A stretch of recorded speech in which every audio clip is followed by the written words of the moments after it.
അമേരിക്കയും ഇറാനും തമ്മിലുള്ള പതിറ്റാണ്ടുകൾ നീണ്ട ശത്രുതയ്ക്കും നയതന്ത്ര പ്രതിസന്ധികൾക്കും അറുതി വരുത്താവുന്ന അതിനിർണായകമായ ഒരു ഘട്ടത്തിലേക്കാണ് ലോകരാഷ്ട്രീയം ഇപ്പോൾ വിരൽ ചൂണ്ടുന്നത്. സ്വിറ്റ്സർലൻഡിലെ ജനീവയിൽ നടക്കാനിരിക്കുന്ന രണ്ടാം ഘട്ട സമാധാന ചർച്ചകൾ കേവലം രണ്ട് രാജ്യങ്ങൾ തമ്മിലുള്ള കൂടിക്കാഴ്ച എന്നതിലുപരി പശ്ചിമേഷ്യയുടെയും ലോകത്തിന്റെയും സമാധാനക്രമത്തെ മാറ്റിമറിക്കാൻ പോകുന്ന ഒന്നാണ്. വർഷങ്ങളായി നിലനിൽക്കുന്ന ആണവ കരാർ തർക്കങ്ങളും കടുത്ത സാമ്പത്തിക ഉപരോധങ്ങളും കാരണം തകർന്ന ഇറാൻ അമേരിക്ക ബന്ധം വീണ്ടും തളിർക്കുന്ന എന്ന സൂചനയാണ് ജനീവയിൽ നിന്നും വരുന്നത്. ഒമാന്റെ ക്രിയാത്മകമായ മധ്യസ്ഥതയിൽ രൂപപ്പെട്ട ഈ സമാധാനപാത ലോകരാജ്യങ്ങൾക്കിടയിൽ വലിയ പ്രതീക്ഷയാണ്. ആദ്യഘട്ട ചർച്ചകളിൽ രൂപപ്പെട്ട ധാരണകളുടെ തുടർച്ചയായാണ് രണ്ടാം ഘട്ടത്തിന് തുടക്കമാകുന്നത്. ഇറാൻ വിദേശകാര്യമന്ത്രി നേരിട്ട് ചർച്ചകളിൽ പങ്കെടുക്കാൻ ജനീവയിലേക്ക് പുറപ്പെട്ടത് ഈ കൂടിക്കാഴ്ചയുടെ ഗൗരവം വർദ്ധിപ്പിക്കുന്നുണ്ട്. ഈ ചർച്ചകൾക്ക് പിന്നിൽ പ്രവർത്തിച്ച ഏറ്റവും വലിയ ശക്തി ഒമാനാണ്.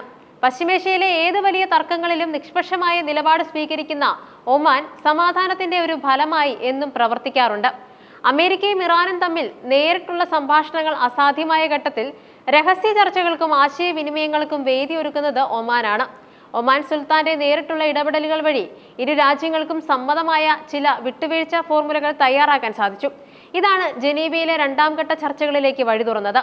US മിഡിൽ ഈസ്റ്റ് പ്രതിനിധി സ്റ്റീവ് വിറ്റ്കോഫ്, ജെറാദ് കുഷ്നർ എന്നിവർ ഒമാൻ അധികൃതരുമായി നടത്തിയ ദ്രുതഗതിയിലുള്ള ചർച്ചകളാണ് അമേരിക്കൻ ഭരണകൂടത്തെ ഈ സമാധാന നീക്കത്തിന് പ്രേരിപ്പിച്ചത്. ഇറാൻ നേരിടുന്ന ഏറ്റവും വലിയ പ്രതിസന്ധി അമേരിക്ക ചുമത്തിയിട്ടുള്ള കടുത്ത സാമ്പത്തിക ഉപരോധങ്ങളാണ്. എണ്ണ കയറ്റുമതി തടസ്സപ്പെട്ടതും ബാങ്കിംഗ് മേഖലകളിൽ നേരിടുന്ന വെല്ലുവിളികളും ഇറാന്റെ സമ്പദ് വ്യവസ്ഥയെ സാരമായി ബാധിച്ചിട്ടുണ്ട്. ഈ പശ്ചാത്തലത്തിലാണ് ഇറാൻ തങ്ങളുടെ മുൻ നിലപാടുകളിൽ മാറ്റം വരുത്താൻ തയ്യാറായത്. തങ്ങളുടെ മേലുള്ള ഉപരോധങ്ങൾ ഭാഗികമായെങ്കിലും നീക്കം ചെയ്യുകയാണെങ്കിൽ ആണവ പദ്ധതികളിൽ അന്താരാഷ്ട്ര ഏജൻസികൾ ആവശ്യപ്പെടുന്ന നിയന്ത്രണങ്ങൾ ഏർപ്പെടുത്താൻ തയ്യാറാണെന്ന് ഇറാൻ വ്യക്തമാക്കിയിട്ടുണ്ട്.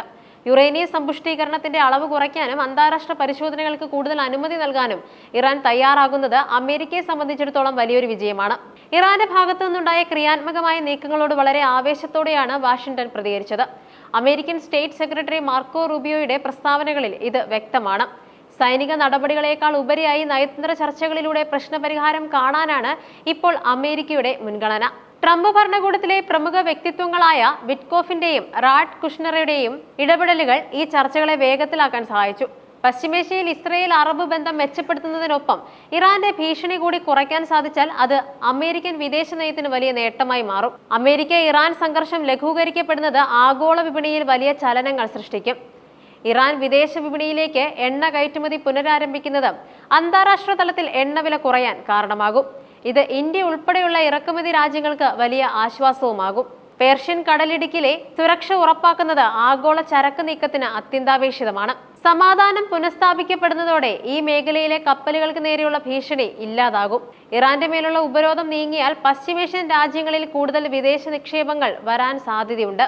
ചർച്ചകൾ പുരോഗമിക്കുന്നുണ്ടെങ്കിലും നിരവധി വെല്ലുവിളികൾ ഇപ്പോഴും ബാക്കിയാണ്. വർഷങ്ങളായി നിലനിൽക്കുന്ന അവിശ്വാസം ഇരു രാജ്യങ്ങളിലുമുണ്ട്.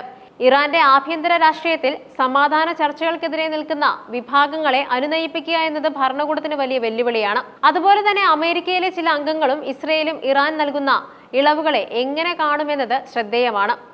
എങ്കിലും ജനീവയിൽ തുടങ്ങുന്ന ഈ ചർച്ചകൾ ഒരു ശുഭസൂചനയാണ്. വിദ്വേഷത്തിന്റെ പാതയിൽ നിന്നും സഹകരണത്തിന്റെ പാതയിലേക്ക് ഇരു രാജ്യങ്ങളും സഞ്ചരിക്കാൻ തുടങ്ങിയിരിക്കുന്നു. ആണവ കരാർ സംബന്ധിച്ച പുതിയൊരു ധാരണയിൽ എത്താൻ കഴിഞ്ഞാൽ അത് 21ാം നൂറ്റാണ്ടിലെ ഏറ്റവും വലിയ നയതന്ത്ര വിജയമായി ചരിത്രം രേഖപ്പെടുത്തും.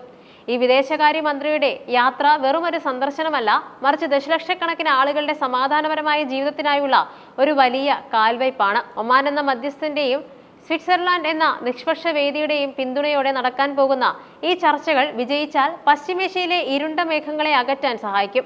ലോകമെന്ന് ഈ നയതന്ത്ര മേശയ്ക്ക് ചുറ്റും നടക്കാൻ പോകുന്ന തീരുമാനങ്ങൾക്കായി കാതോർക്കുകയാണ്.